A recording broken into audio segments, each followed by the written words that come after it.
যেহেতু কালকে মোহাম্মদপুর থানা আমাকে অ্যারেস্ট করার ইচ্ছে পোষণ করেছে, মানে মেয়ে মানুষ অ্যারেস্ট করলে তো ইয়াম ইয়াম ব্যাপার। তো আমি ব্যাপারটা একটু ক্লিয়ার করছি। আমি যেহেতু শপিং করি, হ্যাঁ, শপিং করতে গেলে সুপার শপ থেকে শুরু করে নর্মাল জায়গায়, সেই দিনও আমি সুপার শপে গিয়েছি। আমি নাইফ কিনতে চেয়েছি, কিচেন নাইফ। তো আমার কাজের জন্যে তো আমি চেক করছিলাম, বাসায় তো আছে অনেক আমি একটা মানে অনেক সময় পাই না, এক এক সময়। তো খুঁজছিলাম, ভালো লাগেনি। এখন ফিঙ্গারপ্রিন্ট, যেহেতু কনস্পিরেসি চলছে, এখন কোন কোন ফিঙ্গারপ্রিন্ট কালেক্ট করছে, কোন কোন চুল কালেক্ট করা কোনো ব্যাপার না, কারণ আমার তো ময়লার সাথে চুল টুল যেতেই পারে, কোনো কিছুই না, মানে আমার মানে এভিডেন্সের জন্য। এখন কাউকে ফাঁসাতে হলে তো কিছু এভিডেন্স দরকার। এখন পুলিশ যদি আমাদের পুলিশ আসলে এই নামটা চেঞ্জ করা উচিত। এটা একটা অভিশপ্ত নাম হয়ে গেছে, জাস্ট অভিশপ্ত, জাস্ট অভিশপ্ত। তো নেক্সট টাইম এখন আমি জানি না, তাই জানাচ্ছি যে আমি শপিং করতে গেলে ছুরি, চাকু, হ্যাঁ, এগুলো মানে যা যা দরকার, সুপার শপ, সুপার শপে নেই বেশি। আমি যদি কিনি, যাই হোক, ফ্যামিলি মেম্বার বা অন্য কিছু, বা অন্য জায়গা থেকেও কিনি, বা বাহিরে হয়তো ফুটপাতে আমি দেখতে পারি, অসম্ভব কিচ্ছু না। আমার যেটা ভালো লাগবে আমি সেটা করব। তো এগুলো ফিঙ্গারপ্রিন্ট কালেক্ট করে কাকে খুন করে বলবে আফা খুন করছে, আফা রাগ উঠছে, আফা রাগ অনেক। কিন্তু আপনারা যে রাস্তায় লোক রেডি করে বুলিং করছেন, সেইটা কিন্তু আপনারা ভাইরাল করছেন না, যে আমরা লোক রেডি করছি। তো যারা বিশ্বে ভালো মানুষ এবং বিশ্বের প্রকৃত মুসলমান, পলিটিক্যাল মুসলিম না, হিজবুল্লাহ, তালেবান, আফগান বা যেটাই হোক, আমি ওই পলিটিক্স বুঝি না, আমার ইন্টারেস্ট নেই। জাস্ট আমি প্রকৃত মুসলমান যারা কবর ভয় করে, আল্লাহ হতে চায় না, সাপোর্ট করার বিষয়, তারা একটু কাইন্ডলি এদের টু জেড একদম ভালো মতো মনিটরিং করতে থাকেন, এদের সন্তান নাতি নাতনি সহ, এদের শ্বশুরবাড়ি সহ, এদের চেইন অফ কমান্ড যারা, তাদেরকেও মনিটরিং করতে থাকেন। কারণ হচ্ছে আমি ইনসিকিউর, এতে তার আমি যে কোনো ট্র্যাপে পড়তে পারি। অলরেডি আমার অর্থ সম্পদ খুবই নামাচ্ছে, যেখানেই যাচ্ছি সেখানেই তারা আটকাচ্ছে, মানে আমাকে কোনো কিছু করতে দেবে না, আমাকে অ্যাডভোকেটশিপ নিতে দিবে না, এটা করতে হবে, কালো জাদু থেকে শুরু করে হিপটোনাইজ করা থেকে শুরু করে, মানে কি জানি বলে, টেকনোলজি, টেকনোলজি এমন অ্যাটমসফিয়ার এমন করে রেখেছে আমাদের বাসার, মনে হয় কি এই বাসাটা ওভেন, ওভেনের মতো বাসটা করে রেখেছে, মানে অ্যাটমসফিয়ারটা এরকম। ফিল্টার ফিল্টার আগে কেনা ছিল, ফিল্টার ওই যে কী যেন ঠিক করে, ওটা মা তো একটু বড় সাইজ কিনেছে, আগে কখনো কিনেনি। আমি ব্র্যান্ড বলছি না, আমি বারবার বলছি মা তোকে, মা ফিল্টারের সমস্যা আছে।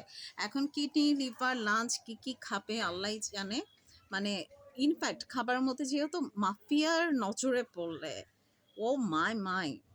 আর কাইন্ডলি আপনারা একটু দেখুন, যদি কোনো নারী রোশানলে পড়ে আমি এরকম কষ্ট পাই, তো সেও যেন ইনশাল্লাহ সন্তানের, আমার সাথে যা যা করেছে এর চাইতে যেন 300+ ট্রিলিয়ন টাইম যেন যন্ত্রণা পায়।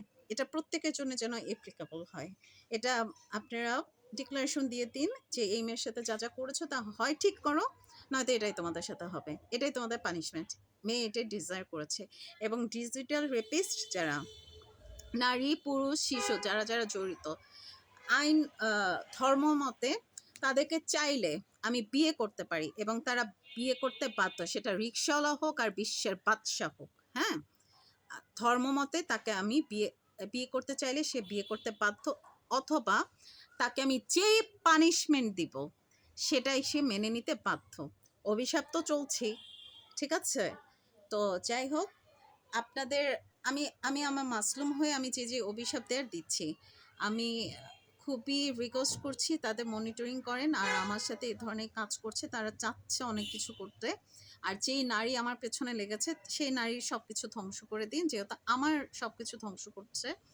আর যদি আমার ডিম্বাণু চুরি করে আমার বাচ্চা কোথাও নিয়ে থাকে, এই বাচ্চা হয় আমার কাছে থাকবে, আমি দোয়া করছি, নয়তো ঘুমন্ত শিশুর মতো আমার বাচ্চা যেন আমার সৃষ্টিকর্তার কাছে চলে যায়। আমার বাচ্চা আমার হয় বুকে, নয়তো অন্য কারোর কাছে না।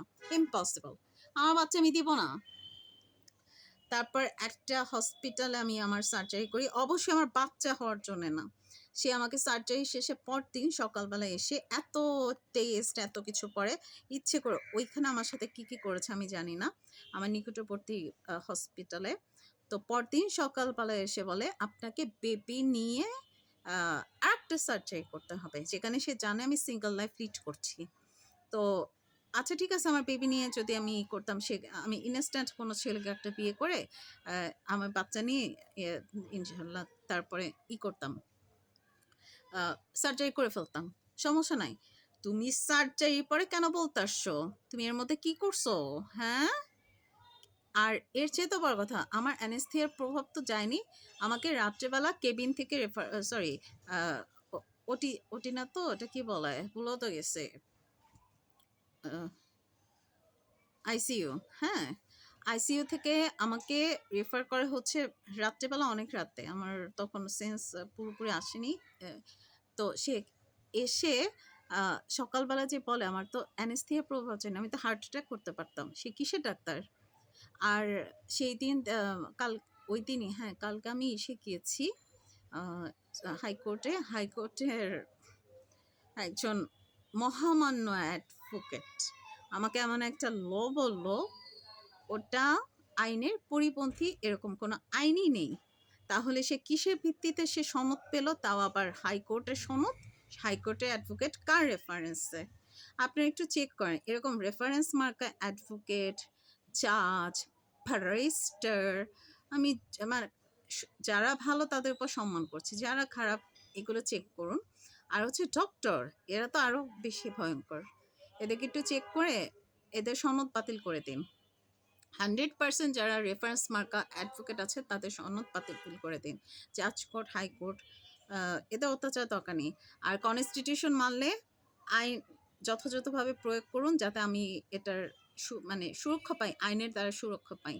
নাহলে কনস্টিটিউশন থাকা দরকার নেই। যেই কোর্টে আমি রাজত্ব করতে পারবো না, যেই কোর্টে আমি অ্যাডভোকেট হতে পারবো না, যেই কোর্টে আমি রেসপেক্ট পাবো না, যেই দেশে আমি রেসপেক্টে থাকতে পারবো না, সেই দেশে কোনো ফান্ডামেন্টাল রাইটসের কথাই আসে না, সেই দেশে কোনো কনস্টিটিউশনের প্রশ্নই আসে না, সেই দেশে কোনো এই ধরনের মানে কি মৌলিক অধিকার, এই অধিকার আমাদের, এই অধিকার নিয়ে নারী আছে, ব্লাস্ট আছে, এগুলো নিয়ে এগুলো থাকার দরকার নাই। কোনো কনস্টিটিউশন আমাদের প্রয়োজন নাই। যেই কনস্টিটিউশন গুড ফর নাথিং স্টেপে থাকে, সেই কনস্টিটিউশন আমাদের লাগবো না। হ্যাঁ, যেই ফান্ডামেন্টাল রাইটস মোগো কাজে লাগে না, মোগো সেই ফান্ডামেন্টাল রাইটস লাগবে না। আই হোপ আমার ফ্রেন্ডস, লিপি, মুনমুন, কেমন আছিস তোরা? কিছু করছিস? কেন করছিস? এই জীবনে তো তোদের ক্ষতি, ভালো ছাড়া ক্ষতি তো কখনো করি নাই। আমি যথাযথ ভালো মানুষের দৃষ্টি আকর্ষণ করছি। আমি যাদেরকে বিশ্বাস করে আমি তাদের এক বিন্দু ক্ষতি করিনি। আমি কারোই ক্ষতি করি না আমার জানা মতে। বরং আমার শত্রুদের আমি উপকার করেছি। যদি তারা ক্ষতি করে তাদেরকে প্রপার পানিশমেন্ট দিন। এবার আমি পানিশমেন্ট চাই। আমি যেখানে আমি ভালো সেখানে আমার সাথে এরকম করবে, আমার অর্থ সম্পদ, আমার সব কিছু ডিস্ট্রয় করে, এখন আমি আর কাউকে ক্ষমা করবো না। আমি এদের ধ্বংস চাই।